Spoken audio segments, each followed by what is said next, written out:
జీసిడియం ప్రేమ స్వరం, దైవ కృపా స్వరం, ఇది ఆత్మీయ స్వరం, ఇది ఆత్మీయ స్వరం.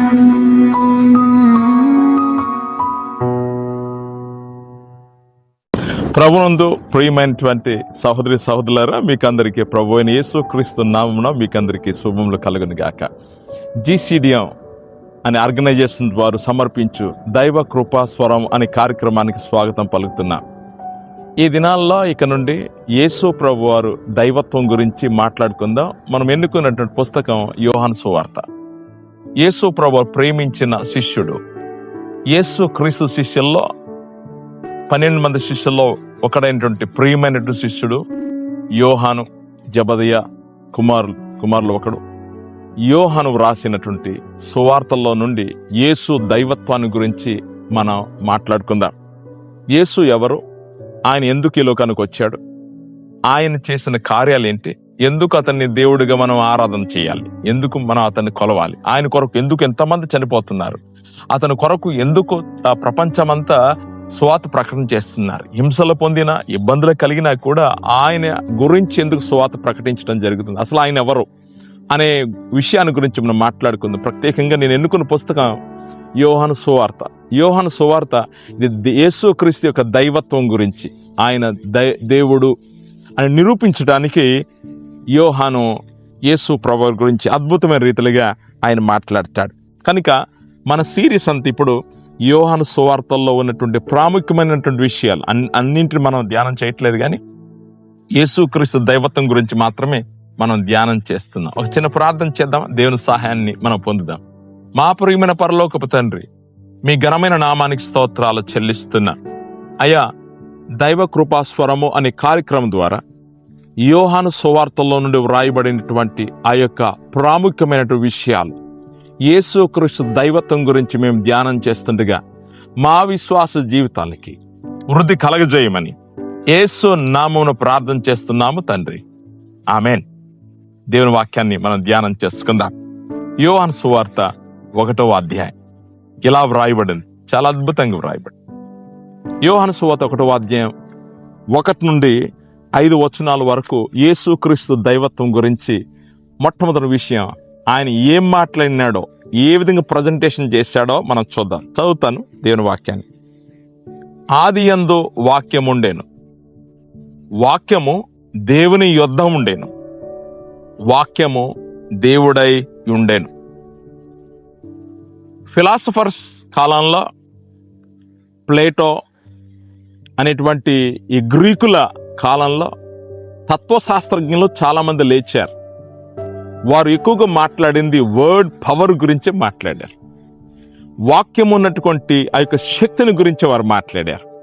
అలాంటి సందర్భంలో యేసును ప్రజెంటేషన్ చేశాడు, యేసు క్రీస్తును పరిచయం చేశాడు. ఏమని ప్రజెంటేషన్ చేశాడంటే, పరిచయం చేశాడంటే, యేసు అనే వ్యక్తి ఆయన వాక్యము అని అంటాడు. ఏం వాక్యం? ఎవరు వాక్యం? ఇది దేవుని వాక్యము. దేవుడు ఒక్కడే, ప్రపంచమును సృజించిన వాడు ఒక్కడే. ఆయన పరిశుద్ధుడు, ఆయన నీతిమంతుడు, ఆయన న్యాయవంతుడు. నిన్న నేడు నిరంతరం ఏకరీతిగా ఉండే దేవుడు. ఆయన మనుషులకు కనబడని వ్యక్తి. కనబడిన వ్యక్తి యేసు క్రీస్తు అని బైబిల్ అంతా ఘోషిస్తూ ఉన్నది. ఆదిలో పలికిన మాటలన్నీ దైవ ప్రత్యక్షత, దైవ వాక్కు, దేవుని వాక్యము ఫలానా వ్యక్తి దగ్గరకు రావటం జరిగింది, మాట్లాడటం జరిగింది అనేది పాత నిబంధనలో మనం చూస్తూ ఉంటాం. ఆ వాక్యములన్నీ కూడా యేసుక్రీస్తు గురించే వ్రాయబడింది. అందుకే ఇక్కడ యోహాను ఏమంటాడంటే, ఆయన వర్డ్ అయ్యున్నాడు. In the beginning there was word. ఇది ఫిలాసఫికల్ గా పరిచయం చేస్తున్నాడు. డైరెక్ట్ గా ఆయన ఈ సువార్త రాసినప్పుడు యేసు అని పరిచయం చేయటం లేదు. యేసు అనే పదాల తర్వాత వాడాడు కానీ మొట్టమొదటిగా ఆయన వాక్యము అని అంటాడు. ఏమంటాడు? వాక్యము అనేది గ్రీకుల కాలంలో ఏదైతే చాలా పవర్ఫుల్గా ఉంది, మనం మాట్లాడితే జరిగిపోతుంది, వర్డ్ లేకుండా వాక్యం లేకుండా ఏ పని జరగదు అన్నారో, దేవుని వాక్యము అనేది పరిచయం చేస్తున్నాడు, సువార్త ప్రకటన చేస్తున్నాడు. బోధిగంతంలో ఉన్న ప్రజలందరికీ యేసును గురించి పరిచయం చేయడానికి యేసును ఏమంటాడంటే దేవుని వాక్యము అని అంటాడు. వాక్యము దేవుని యొద్ద ఉండేను. తర్వాత ఏమంటాడంటే వాక్యము దేవుడై ఉండేను. ఇది చాలా విచిత్రంగా ఉంది. ఇది సర్వసాధారణంగా అర్థం కాదు. అయితే ఇది గ్రీకులు వారు, చదువుకున్నవారు, వేదాంత పండితులు, మేధావులు ఇది అర్థం చేసుకోగలుగుతారు. అందరికీ అర్థం కాకపోవచ్చు, కానీ పాత నిబంధన గ్రంథములన్నీ కూడా చదవగలిగితే ఆయన ఎవరు అనేది మనకు అర్థమవుతుంది. కనుక యేసు వాక్యము అని అంటాడు. శబ్దము కాదు, వాక్యము, పలికిన మాట. ఈ యోహాను సువార్త ఆరంభించిన మాట ఆది కాండంలో 1వ అధ్యాయంలో 1వ వచనంలో ఉన్న వాక్యం అనుసంధానంగా మాట్లాడుతున్నాడు. ఆది యందు దేవుడు ఉండెను, భూమి ఆకాశమును సృజించెను అని వ్రాయబడి చూడండి. ఆ వ్యక్తే, దేవునిలో ఉన్న వ్యక్తే ఇక్కడ కూడా ఆయనే సమానుడు అని చెప్పడానికి ఆయన మాట్లాడుతున్నాడు. ఏమని మాట్లాడుతున్నాడు అంటే, యేసును ఏ విధంగా ప్రజెంటేషన్ చేశాడంటే, యేసు నిన్న మొన్న పుట్టినవాడు కాడు, యేసు ఆరంభములో ఉండువాడు, దేవునితో ఉండువాడు, దేవుని యొద్ద ఉండువాడు. ఏంటి దేవుడు అంటే? దేవునితో ఉండటం ఏంటి అంటే ఏంటంటే, దేవుడు ఒక్కడే అని బైబిల్ ప్రకటన చేస్తుంది, కానీ దేవుడు ఒంటరివాడు కాడు అని తెలియజేస్తుంది. బైబిల్ అంతా యేసు మాట్లాడినా, తండ్రి మాట్లాడినా, పరిశుద్ధాత్ముడు మాట్లాడినా దేవుడు ఒక్కడే అని ప్రకటన చేయటం జరుగుతుంది. కానీ దాంట్లో 3 వ్యక్తులు ఉన్నారని వాక్యమే తెలియజేస్తుంది. మన మీద కొత్తగా మనం సొంతంగా తయారు చేసుకోలేదు. వాక్యం ఏమంటుంది అనేది మనం ధ్యానం చేస్తే దేవుడు ఎటువంటి వాడు అనేది మనకు అర్థమవుతుంది. నేను దేవుణ్ణి వెతికాను.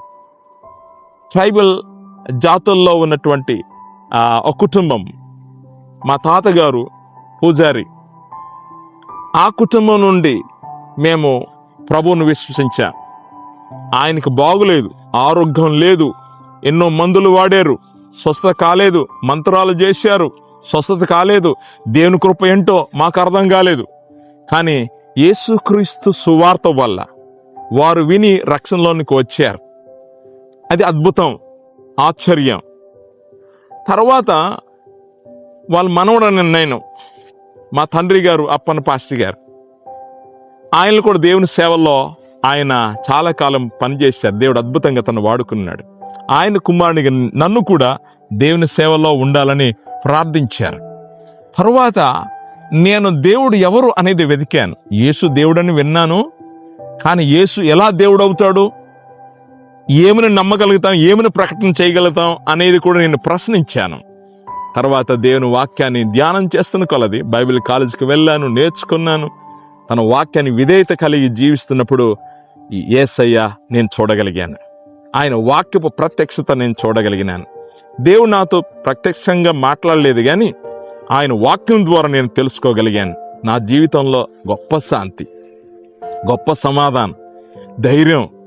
దేవుని వాక్యం తెలిస్తే మనకు నెమ్మది కలుగుతుంది. ఈ లోకంలో ఎన్నో కష్టాలు ఉన్నాయి, ఎన్నో ఇబ్బందులు ఉన్నాయి, మరణం ఉంది, రోగాలు ఉన్నాయి, అసూయ ఉన్నది, ఎన్నో సమస్యలు ఉన్నాయి. ఆ సమస్యలన్నీ కూడా మనం ఎదిరించాలంటే, దాని ఓపిక కలిగి మనం ఎదుర్కోవాలంటే వాక్యము తెలియాలి. యేసు ఎవరు అని మనకు తెలిస్తే అబ్బా ఎంత ఆశ్చర్యము అనేది మనకు తెలివి వస్తుంది, జ్ఞానం వస్తుంది. అప్పుడు మనం దేనినైనా ఎదిరించగలుగుతాం. ఈ లోకంలో అంధకార శక్తులు ఉన్నాయి, బలమైనటువంటి మంత్రదండాలు ఉన్నాయి. దాన్ని ఎదుర్కోగలగటానికి వాక్యము చాలా ప్రాముఖ్యమైనది. అందుకే కీర్తనలో రాయబడింది, నీ వాక్యము నా పాదములకు దీపము. కనుక పాత నిబంధన వాక్యాల్లో యెహోవా వాక్కు, దేవుడైన వాక్కు అనేది ప్రకటించిన మాటే ఈ మాట, ఈ వాక్యము. వాక్యము దేవుని యొద్ద ఉండెను. ఇప్పుడు యేసు ఎవరు అంటే దేవునితో ఉండినవాడు. దాన్ని రాను రాను మనం ఏం నేర్చుకుంటామంటే దేవుణ్ణి తండ్రి అని అంటాడు. తండ్రి కుమారుల మధ్య సంబంధం. దేవుడు ఒంటరివాడు కాడు, ఏదో సృష్టిస్తేనే వాళ్ళతో మాట్లాడతారని కాదు. సృష్టించక ముందే తనలో ఉన్నటువంటి వ్యక్తులతో వాళ్ళు మాట్లాడుకుంటున్నారు, తన ప్రేమను చూపించుకుంటున్నారు. దేవునిలో ఉన్నటువంటి ఆశ్చర్యకరమైన సహవాసం తను సృజించిన వారికి చూపించటానికి దేవుడు తన కుమారుని ఈ లోకానికి పంపించాడు. యేసు ఎవరంటే సృష్టికి ముందు ఉండేవాడు, తండ్రితో ఉండినవాడు, ఆదిలో ఉండినట్టువాడు. అందుకే వాక్యం నేను రాయబడింది, నేను ఆల్ఫా ఓమేగా. ఇది గ్రీక్ సంబంధించిన మాటలే. ఈ గ్రీక్ వాళ్ళకి ఇది అర్థమవుతుంది. అంటే నేను మొదటివాడను, నేను కడపటివాడను అని మాట్లాడాడు. యేసే మొదటివాడు, యేసే కడపటివాడు. ఆయనలో ఏముంది? ఈ సువార్త ఏమంటుందంటే ఆ యేసు లేకుండా సృష్టి కలగలేదంటాడు. ఏమంటాడంటే ఆయన ఆది యందు దేవుని యొద్ద ఉండెను, సమస్తమును ఆయన మూలముగా కలిగెను, కలిగున్నదేదియో ఆయన లేకుండా కలగలేదు అంటాడు. ఇంకా ఆయనలో జీవం ఉన్నది అంటాడు. ఆ జీవము మనుషులకు వెలుగై ఉన్నది అంటాడు. ఆ వెలుగు చీకటిలో ప్రకాశించుతున్నది కానీ చీకటి దాన్ని గ్రహింపకుండేనో రాయబడింది. యేసుని ఎలా అర్థం చేసుకోగలిగింది? అంత సులభమైంది కాదు. ఎవరు ఏది చెప్పేసి సొంత ఈజీగా నమ్మేది కాదు. వాక్యము ద్వారా నమ్మటం, వాక్య రుజువుల ద్వారా నమ్మటం. అప్పుడు వాగ్దానం ద్వారా నమ్మినప్పుడు మనకు నెమ్మది వస్తుంది. యేసు ఈ వాక్యాన్ని ఏమంటాడంటే ఆయన అంటాడు. ఇది పులింగం, మస్కులైన్ జెండర్. దేవుడు పురుషుడై ఉన్నాడు కనుక తండ్రితో ఉన్న ఆ వ్యక్తి వాక్యము ఆయనే యేసు, ఆయన అని అంటాడు. ఆయనలో జీవముంది అంటాడు. ఆయన లేకుండా ఏ సృష్టి కలగలేదు. అద్భుతమైన ప్రపంచం. ఇక్కడ మేము బీచ్ దగ్గర ఉన్నాం, పలాస దగ్గరలో బీచ్ దగ్గర ఉన్నాం. చాలా అద్భుతమైన ప్రపంచం, అద్భుతమైన సృష్టి ఇదంతా. సూర్యచంద్ర నక్షత్రములు, భూమి, ఈ నీళ్ళేంటి, ఈ సముద్రం ఏంటి, ఇవన్నీ చాలా ఆశ్చర్యంగా ఉంటుంది. ఇవన్నీ కూడా ఆయన లేకుండా కలగలేదు. జంతువులు కానీ అలాగనే మనుషులు కానీ గమనించండి, ప్రపంచమంతా ఒకే కుటుంబం నుండి రావటం జరిగింది. ఆదాము హవ్వల కుటుంబం నుండి రావటం జరిగింది. దేశాలు వేరైనా, భాషలు వేరైనా, అది కులాలు జాతులు వేరైనా ఒకటే కుటుంబం నుండి వచ్చాం. మనుషులం, మనమేమి జంతువులం కాం. మనము దేవుని పోలికలో సృజింపబడిన వారం. అన్ని సృష్టి కల్లా మానవ సృష్టి చాలా అద్భుతమైంది. నీవు చాలా అద్భుతమైన వ్యక్తి, మనం అద్భుతమైనటువంటి ప్రజలంగా సృజించబడ్డాం. ఆయన అంటాడు ఏమిటంటే ఆ యేసు ఆదిలో నుండి ఉండిన వాడు, ఆయన వెలుగై ఉన్నాడు. అందుకే పాత నిబంధనలో దేవుడు ఎవరు అంటే ప్రత్యామ్నాయ పదాలు జీవము, వెలుగు, సత్యము అనేది మాట్లాడుతుంది. యేసు ఎవరు మరి అని అంటే ఆయన జీవము, ఆయన వెలుగై ఉన్నాడు, ఆయన సత్యవంతుడై ఉన్నాడు. దేవుడు ఒక్కడే సత్యవంతుడు, దేవుడు ఒక్కడే వెలుగై ఉన్నాడు. వెలుగు అంటే పవిత్రత. ఇంకా ఏమంటాడు? చీకటి అంటే దానికి ఆపోజిట్ చీకటి. చీకటి దాన్ని గ్రహించకుండేను అంటే చీకటి అంటే దుర్మార్గం, దుష్క్రియ, అబద్ధం, మోసం, సాతానుడు, అపవాది సంబంధించినటువంటి ప్రజలందరూ ఇష్టానుసారంగా జీవించే ఆ విధానమే చీకటి అంటారు. చీకటిలో ఉండేవారు యేసును గ్రహించలేరు. చూసారా? ఎవరైతే దేవుని వాక్యంలోనికి వస్తారో, సువార్త ప్రకటింపబడిన తర్వాత ఎవరైతే వింటారో, ఎవరైతే విశ్వసిస్తారో వారు వెలుగునొద్దకు వస్తారు. ఇలా చాలా అద్భుతమైన మాట ఇక్కడ వ్రాయబడింది. ఏమని అంటాడంటే దుష్కార్యం చేయు ప్రతివాడును వెలుగును ద్వేషించును, తన క్రియలు దుష్క్రియలుగా కనబడకుండునట్లు వెలుగునొద్దకు రాడు. సత్యవర్తుండైతే తన క్రియలు దేవుని మూలంగా చేయబడి ఉన్నవన్నీ ప్రత్యక్షపరచబడినట్లు వెలుగునొద్దకు వచ్చును. కనుక ప్రియులరా, యేసే వెలుగు ఎన్నాడు. మన జీవితంలో అంటే పాపము, శాపము, డాగు, చీకటి శక్తులు, అబద్ధము, మోసము, అసూయ, క్రోధము, మదమత్సరము, విచారము, అనేక ఆ యొక్క గుణలక్షణాలు ఏదైతే ఉన్నదో మానవ జీవితంలో అది చీకటి. అది తొలగించబడాలంటే యేసు ఉండాలి. యేసు మనలోనికి ప్రవేశిస్తే, మన జీవితంలోనికి ప్రవేశిస్తే, మనం అతన్ని విశ్వసిస్తే మనం వెలుగు సంబంధులంగా అవుతాం. అప్పుడు దేవుని కుమారులంగా, దేవుని పిల్లలంగా అవుతాం. ఇది చాలా అద్భుతమైన విషయం కదా. అందుకే యేసు ఎవరంటే ఆయన వాక్యమై ఉన్నాడని మాట్లాడుతుంది. ఆ వాక్యమే సమస్తాన్ని సృజించడం జరిగింది. ఆయనే యేసు అని తర్వాత మాట్లాడతాడు. ఆ వాక్యంలో ఆయనలో జీవం ఉన్నది. అందుకే ఆయన మరణించి తిరిగి లేచాడు. ఆయన జీవాధిపతి. నువ్వు మరణించిన నువ్వు విశ్వాసం ఉంచితే నిత్యత్వంలో ఉంటావు. విశ్వాసం ద్వారా దేవుడు నిన్ను పిలుస్తున్నాడు. కనుక యేసే నిజమైన దేవుడు, యేసే నిజమైన వెలుగు, యేసే సత్యవంతుడు, యేసే మహిమ కలిగిన వాడు. యేసులోనే జీవం ఉంది. ఆ జీవం నీ హృదయంలో ప్రవేశించాలి. నీవు నిరాశలు ఉన్నావా, ఇబ్బందులు ఉన్నావా, చీకటిలో ఉన్నావా, ఏదైనా దుష్కార్యం మానేయాలనుకుంటున్నావు కానీ మళ్ళీ చేయాలనుకుంటున్నావా? వెలుగునొద్దకు రా. యేసయ్య నీ జీవితంలో ప్రవేశిస్తే, నీవు ఒప్పుకొని నీ పాపను ఒప్పుకొని యేసునొద్దకు వస్తే ఆ వెలుగు నీలో ప్రకాశిస్తాడు. అప్పుడు నువ్వు పరిశుద్ధంగా జీవించగలుగుతావు. చిన్న ప్రార్థన చేస్తాను. ఒప్పుకో. ఏదైనా డాగు మచ్చ ఏదో సమస్యలున్నా ఒప్పుకో. పాపాన్ని ఒప్పుకో. దుష్కార్యాన్ని ఒప్పుకోండి. క్రీస్తు దగ్గర రండి. క్రీస్తులో జీవిస్తున్నప్పుడు, క్రీస్తు మాటలు వింటున్నప్పుడు మనము ఆయన పిల్లలంగా తయారవుతాం. యేసులాగా మారుతాం. ప్రియమైన దేవా, నీకు వందనాలు చెల్లిస్తున్నా. నీ వాక్యమే ఉన్నావు, మాట్లాడే దేవుడవు, నీవు జీవాధిపతివి ఉన్నావు. మరణంలో నుండి చీకటిలోనికి దాటిస్తున్నావు.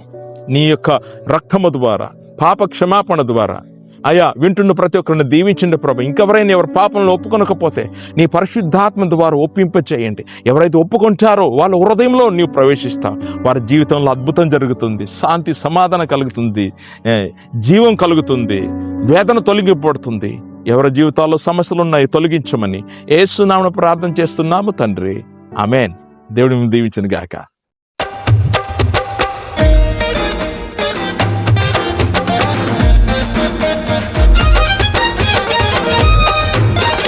యేసు వార్త చాటెదాం రమ్ము సోదరా,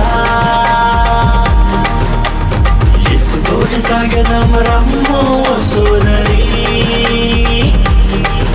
అన్ని దేశాల్లో, అన్ని జాతుల్లో, అన్ని వంశాల్లో ప్రతి మనుషునికి